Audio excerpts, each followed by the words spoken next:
తాకట్లో ఉన్న మీ బంగారాన్ని విడిపించి ఆ రోజు ఆన్లైన్ రేటుకి కొంటాం. Sharma gold company. నమస్తే, వెల్కమ్ టు సుమన్ టీవీ. నేను పద్మిని. ప్రస్తుతంతో పాటు ప్రముఖ ఆధ్యాత్మికవేత్త, జ్యోతిష పండితులు, అమ్మవారి సేవకులు, దత్త గణపతి ఉపాసకులు మురళీధర శర్మ గారు మనతో పాటు ఉన్నారు. మాట్లాడదాం. మురళి గారు నమస్కారం. మహాదేవ శ్రీమాత్రం. తీవ్రమైనటువంటి నరఘోష ఉందండి మా పైన. మమ్మల్ని చూసి ఏడ్చే వాళ్ళ సంఖ్య అంతకంతకే పెరుగుతూ ఉంది. దీని నుంచి ఎలా బయటపడాలో మాకు తెలియనటువంటి, అంటే రకరకాల విధి విధానాల్ని పాటిస్తూ ఉన్నాం, ఈ దిష్టిలు తీసుకోవడం కానీ ఇట్లాంటివి చేస్తూ ఉన్నాం. అయినప్పటికీ మార్పు లేదండి, ఏడ్చే వాళ్ళ సంఖ్య పెరుగుతూ ఉంది అని చెప్తూనే ఉంటారు, వింటూనే ఉంటాం కదండి. సర్వసాధారణమైనటువంటి సమస్య ఇది. మరి దీని నుంచి బయటపడాలి అని అంటే ఏం చేయాల్సి ఉంటుంది? ఏమైనా పవర్ఫుల్ రెమెడీస్ ఏమైనా ఉన్నాయా చెప్తారా మన వాళ్ళు? తప్పకుండా 100%. నరఘోష, నరదృష్టి అనేటువంటిది దీనికి అధిపతి శనైశ్వరుడు, ఎవరో కాదు. కనుక శనైశ్వరుని ప్రీత్యర్థం, శనైశ్వరుని ఆగ్రహానికి సంబంధించి, శనైశ్వరుని ప్రీత్యర్థం నువ్వులను దానం చేస్తున్నాము, నువ్వుల నూనెతో అభిషేకం చేస్తున్నాము.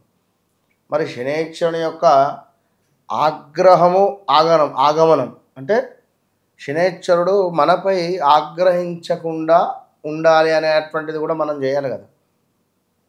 ఇప్పుడు మంచి కావాలి అని చెప్పి నల్ల నువ్వులను దానం చేస్తున్నాము, అభిషేకం చేస్తున్నాము. మరి అసలు తనకు సంబంధించిన ఎనర్జీ ఇదేనా? మరి ఇంకెట్లా వస్తుంది ఎనర్జీ? తన దగ్గర నుండి మనం ఎట్లా ఫామ్ చేసుకోవాలి అనేది కూడా మనం అర్థం చేసుకోవాలి.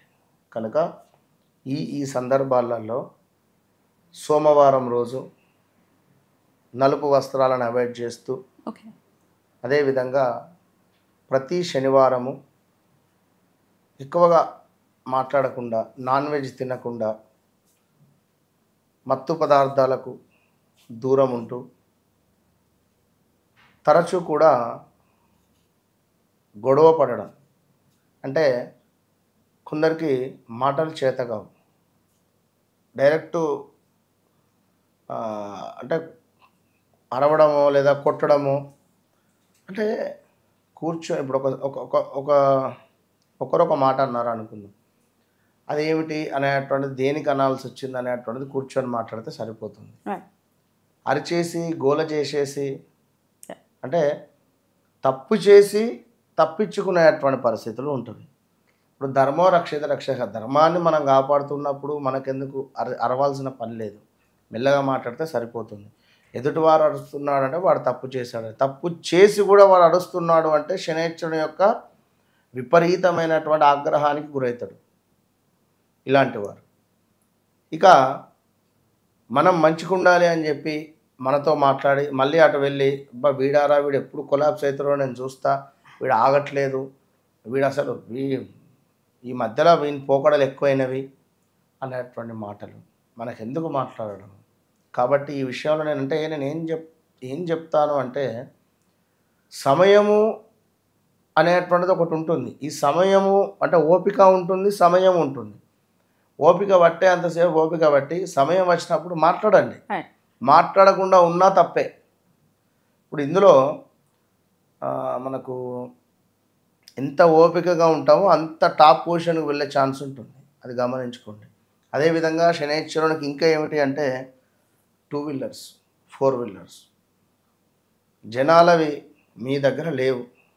ప్రతిసారి ఎవరినో ఒక గంట సేపు బండి లేదా ఒక ఊరికి వెళ్ళొస్తా 2 వీలర్ ఇవ్వండి అని ఈ జనాల వెహికల్ను మీరు తీసుకొని అందులో పెట్రోల్ పోసుకొని వారి వాహనాన్ని మీరు యూజ్ చేయడము మీకు ఇబ్బంది, ఖచ్చితంగా ఇబ్బంది. అట్లా తీసుకోవద్దా? తీసుకోవద్దు. అడుగుతూ ఉంటారుగా, ఏదో ఒక్కసారి 2 సార్లు ఊరికి అదే పని ఉంటారు కొందరు, ఖచ్చితంగా ఉంటారు.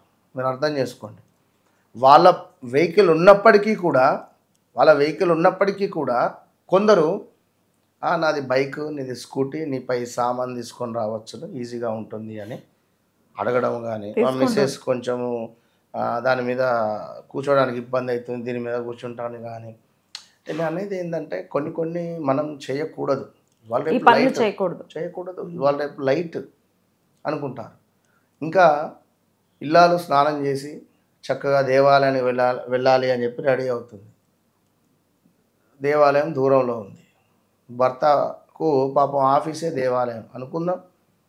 పొద్దున్నే లేచాడు, లేపి నన్ను ఇక్కడ దించిరాపు అంటుంది. ఆ బైక్ మీద తన ముందుకు ఈమె కాస్త వెనక్కి తగలకుండా కూర్చొని స్నానం చేయకుండా అట్లనే అతను గుడి ముంగడ దించి వెళ్ళిపోతాడు. ఒకటే బండి మీద ప్రయాణం. చెప్తున్నా చూసారా? అంటే అనిపిస్తుంది నాకు నిజంగా. ఇప్పుడు కొన్ని మనం చేయరాని పనులు, ఇప్పుడు ఒక స్నానాది కార్యక్రమాలు అయినవి, ఎంతో శుచి శుభ్రతతో ఉంటాం. స్నానం చేసిన తర్వాత బెడ్ ముట్టుకోవాలన్నా కూడా మనసుకు రాదు. బెడ్ మీద ఏమైనా వస్తువు ఉంది అన్న,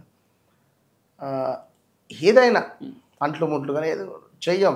నేరుగా స్నానం చేసిన తర్వాత ఎవరికైనా పూజా గదికి వెళ్ళాలి అనిపిస్తుంది, లేదా చక్కటి వస్త్రాలను ధరించి దేవాలయానికి వెళ్ళాలనిపిస్తుంది. ఇట్లాంటి పనులను చేసుకోవాలి. ఏదైతే ధర్మబద్ధమైన పనులు ఇవన్నీ నేను చెప్పేటివి.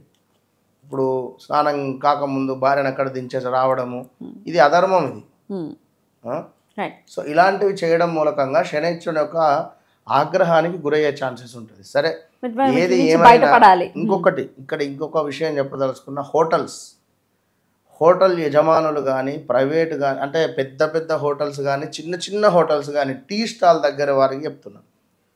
ఇదేదో సినిమా వచ్చేది మొన్న, వదలాడు సినిమా, ఆ టీ అదేదో మన తాగేసి ఆ వేడి నీళ్ళలో వేసేసి కడగకుండా టీ పోసేసి ఇచ్చేస్తూ ఉంటారు అని చెప్పి తను ఏదో మాట్లాడిన ఫుడ్ లైక్.